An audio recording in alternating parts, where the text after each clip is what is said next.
Hare Krishna everyone, welcome back to the reading of the book entitled Teachings of Lord Chaitanya by His Divine Grace Srila A.C. Bhaktivedanta Swami Prabhupada.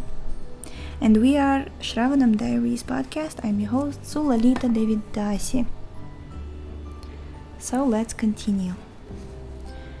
With verse 15, Krishnadasa Kaviraja Goswami begins offering his obeisances directly to Kṛṣṇa himself. Krishnadasa Kaviraja was an inhabitant of Vrindavan and a great devotee. He had been living with his family in Katwa, a small town in the district of Burdwan in Bengal. He worshipped Radha Krishna with his family, and once when there was some misunderstanding among his family members about devotional service, he was advised by Nityananda Prabhu in a dream to leave home and go to Vrindavan. Oh wow. Although he was very old, he started out that very night and went to live in Vrindavan. While he was there, he met some of the 6 Goswamis, the principal disciples of Lord Chaitanya Mahaprabhu. He was requested to write the Chaitanya Charitamrita by the devotees of Vrindavan. Although he began his work at a very old age, by the grace of Lord Chaitanya, he finished it. Today it remains the most authoritative book on Chaitanya Mahaprabhu's philosophy and life.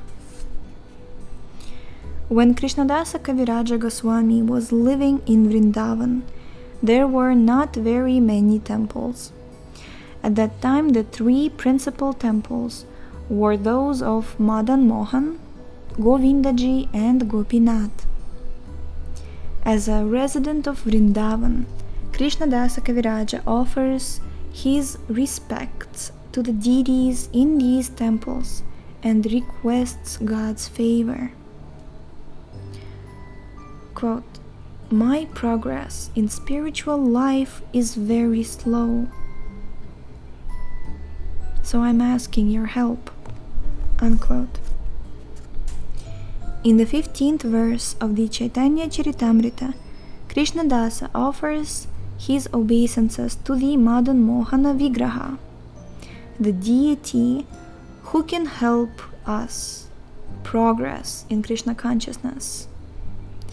In the execution of Krishna consciousness, our first business is to know Krishna and our relationship with Him. To know Krishna is to know oneself, and to know oneself is to know one's relationship with Krishna. Since this relationship can be learned by worshipping the Madan Mohana Vigraha, Krishnadasa Kaviraja Goswami first establishes his relationship with him. When this is established, in the 16th verse, Krishnadasa offers his obeisances to the functional deity, Govinda. The Govinda deity is called the functional deity because he shows us how to serve Radha and Krishna. The Madan Mohan deity simply establishes that I am your eternal servant. With Govinda, however, there is actual acceptance of service. Govinda resides eternally in Vrindavan. In the spiritual world of Vrindavan, the buildings are made of touchstone. The cows are known as Surabhi cows, givers of abundant milk, and the trees are known as wish-fulfilling trees. for they yield whatever one desires.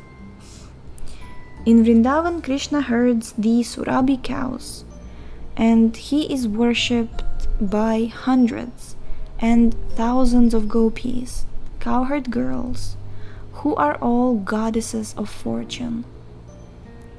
When Kṛṣṇa descends to the material world, this same Vrindavan descends with him, just as an entourage accompanies an important personage. Because when Kṛṣṇa comes, his land also comes. Vrindavan is considered to exist beyond the material world. Therefore, devotees take shelter of the Vrindavan in India, for it is considered to be a replica of the original Vrindavan. Although one may complain that no kalpavrikshas, wish-fulfilling trees, exist there, when the 6 Goswamis were there, kalpavrikshas were present. It is not that one can simply go to such a tree and make demands. One must first become a devotee. The Goswamis would live under a tree for one night only, and the tree would satisfy all their desires. For the common man, this may all seem very wonderful, but as one makes progress in devotional service, all this can be realized. Jai.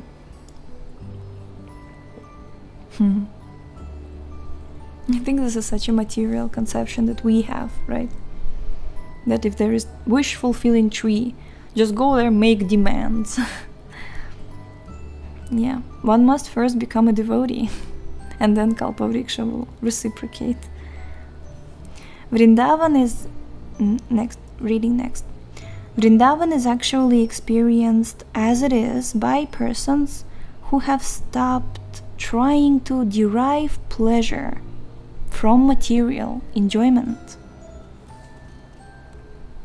Quote, "When will my mind become cleansed of all hankering for material enjoyment, so that I will be able to see Vrindavan?"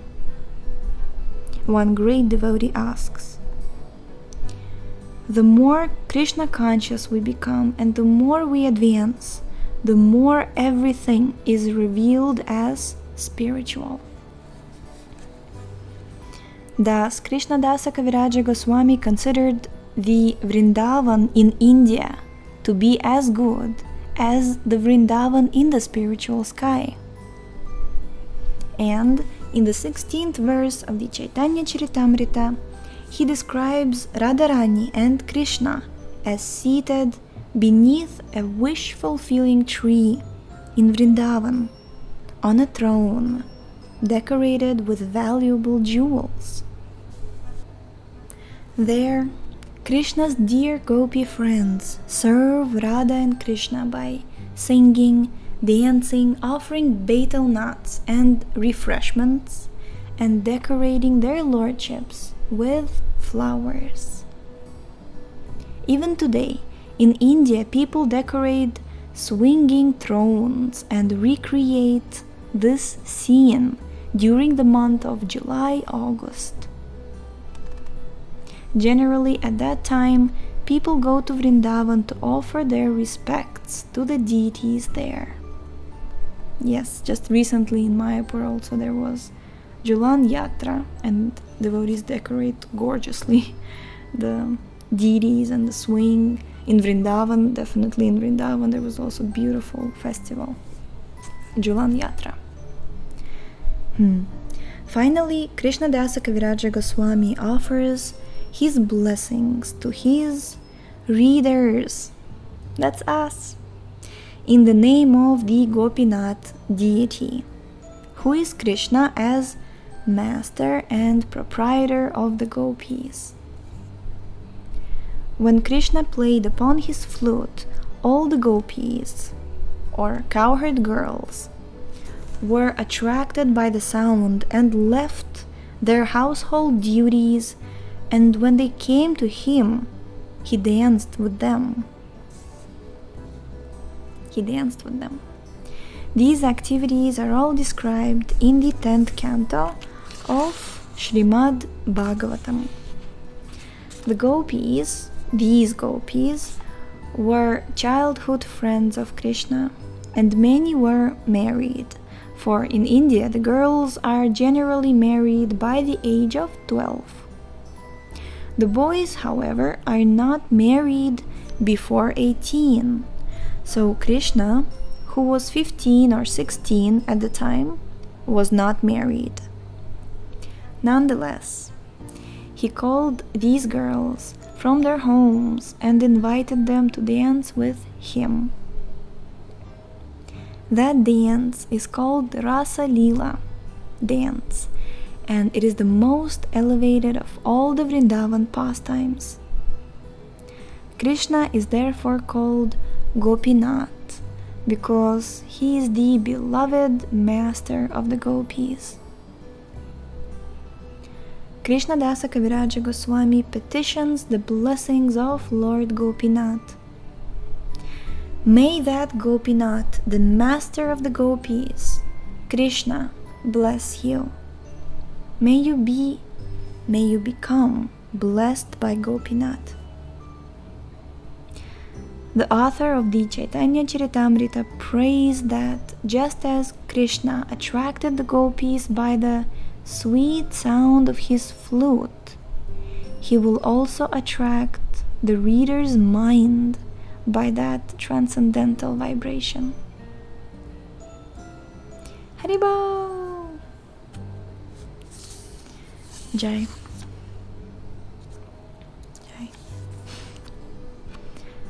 This is just like Srila Prabhupada, he takes you. This is one thing I constantly repeat, and if you've been around since the beginning of this podcast, many times I repeat this, that Srila Prabhupada, he takes you from 0 to 100. He takes you from the very, very, very basic foundational principles of spirituality. You are not this body and everything, and then he just takes you to 100, to dancing with Kṛṣṇa in Vrindavan. And the teachings of Lord Chaitanya are already a very advanced subject matter, and with this humble mood of prayer and with the blessings of the author and Srila Prabhupada, tomorrow we shall begin chapter number 1, entitled Teachings to Rupa Goswami. That's tomorrow. Jai. So thank you so much for tuning in today. The link to this book is in the description. Please check out our website, shravanamdiaries.com. Read this book along with us. Share it with your friends and with everyone you know. And we shall see you tomorrow. Hare Krishna.